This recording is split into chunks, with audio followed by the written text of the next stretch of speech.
Madam ఎట్లా చూస్తున్నారు? KCR SIT విషయాన్ని ఎలా చూస్తున్నారు? మేము ఒకటే చెప్తాం. కేసీఆర్ గారి సిట్ విచారణ పేరుతో ఇక్కడ కుట్రపూరిత రాజకీయాలు, వేధింపు చర్యలు తప్ప ఇక్కడ ఏమీ కనిపించట్లేదు. ఎందుకంటే సుప్రీంకోర్టే చెప్పింది ఇందులో ఏం ఆధారాలు లేవు, కేసు కొట్టేయండి అని చెప్పి సుప్రీంకోర్టే చెప్పినాక తర్వాత కూడా ఇన్నిసార్లు నోటీసులు పంపించడం అనేది కరెక్ట్ అయిన పద్ధతి కాదు. మీరు కేసీఆర్ గారిని సిట్ నోటీసుల పేరు మీద ఇంత వేధిస్తే ఏ బీఆర్ఎస్ పార్టీ నాయకులు, శ్రేణులు కానీ, కార్యకర్తలు, ఉద్యమకారులు ఎవరు ఊరుకోరు. ఎందుకంటే మా నాయకుడు మనకు తెలంగాణ రాష్ట్రాన్ని సాధించిన నాయకుడు, తెలంగాణ రాష్ట్రాన్ని సాధించి తీసుకొచ్చిన నాయకుడి మీద మీరు ఇలాంటి వేధిస్తూ చర్యలు చేస్తూ ఉంటే మాత్రం ఎవరు ఊరుకునే ప్రసక్తి లేదు. బీఆర్ఎస్ పార్టీ నాయకులు, కార్యకర్తలు అందరూ కూడా రోడ్ల మీదకి వచ్చి ఆ నిరసన వ్యక్తం చేస్తూ ఉన్నారు. కాంగ్రెస్ లీడర్స్ కేసీఆర్ని అరెస్ట్ చేసే ఛాన్సెస్ ఉన్నాయంటున్నారు.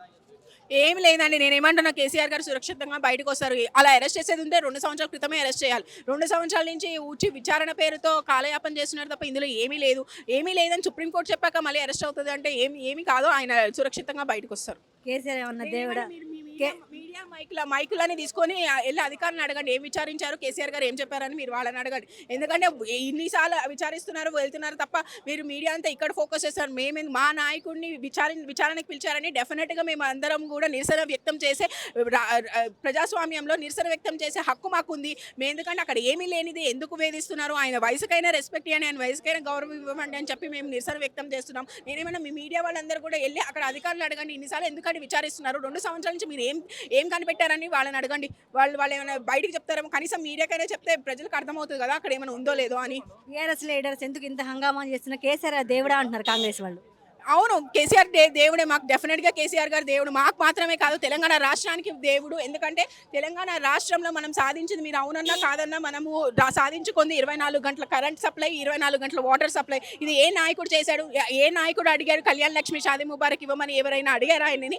అయినా కూడా ఇచ్చారు. ఒక పేదింటి ఆడపిల్ల ఈరోజు పెళ్లి చేసుకొని అప్పుల పాలు అవ్వకూడదని చెప్పి కళ్యాణ్ లక్ష్మి పేరు మీద లక్ష రూపాయలు ఇవ్వడం జరిగింది.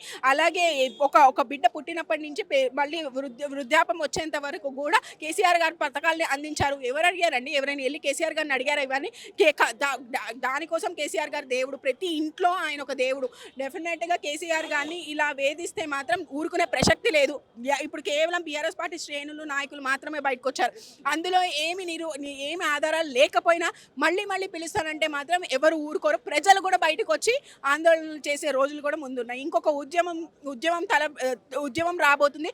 డెఫినెట్గా మేము మళ్ళీ కేసీఆర్ గారిని ముఖ్యమంత్రి చేసేంత వరకు ప్రజలందరూ కూడా ఉద్యమం చేసి ఆయన ముఖ్యమంత్రిని చేసుకుంటారు. త్వరలో మున్సిపల్ ఎలక్షన్స్ వస్తున్నాయి, ఏమైనా డైవర్షన్ అంటారు ఇదంతా? అవును, డెఫినెట్గా డైవర్షన్ పాలిటిక్స్. ఇప్పుడు కాదు, ఫస్ట్ నుంచి కూడా రేవంత్ రెడ్డి చేసే డైవర్షన్ పాలిటిక్స్.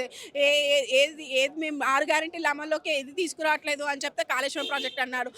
తర్వాత ఇప్పుడు మొన్న జరుగుతున్న సింగరేణి బొగ్గు కుంభకోణం ఏదైతే బయటపెట్టడానికి ట్రై చేస్తుంటే ఇప్పుడు సిట్ విచారణ అంటున్నారు. ప్రతి దానికి ఏదో ఒక డైవర్షన్ చేసుకుంటూ రావడం తప్ప ఈ మున్సిపల్ ఎన్నికల్లో మీరు చేసే ఈ డైవర్షన్ పాలిటిక్స్ వల్ల వచ్చేది ఏం లేదు. డెఫినెట్గా బీఆర్ఎస్ పార్టీ అన్ని సీట్లు కైవసం చేసుకోబోతుంది. ఒకవేళ కేసీఆర్ని అరెస్ట్ చేసే ఛాన్స్ ఉంటే బీఆర్ఎస్ లీడర్స్గా మీరు కేసీఆర్ గారు అరెస్ట్ అనేది లేదండి. డెఫినెట్గా ఆయన సురక్షితంగా బయటకు వస్తారు. ఇది కేవలం చెప్తున్నగా టైం వేస్ట్ వ్యవహారం తప్ప ఇక్కడ ఏం లేదు. మీరందరూ కూడా వెళ్ళి వాళ్ళని అడగండి, ఏం విచారించారనేది వెళ్ళి అడిగితే మీకు అర్థమవుతుంది. అందులో ఏమీ లేని దానికి విచారిస్తానంటే ఏముంటుంది? అందులో ఏం లేదు కదా.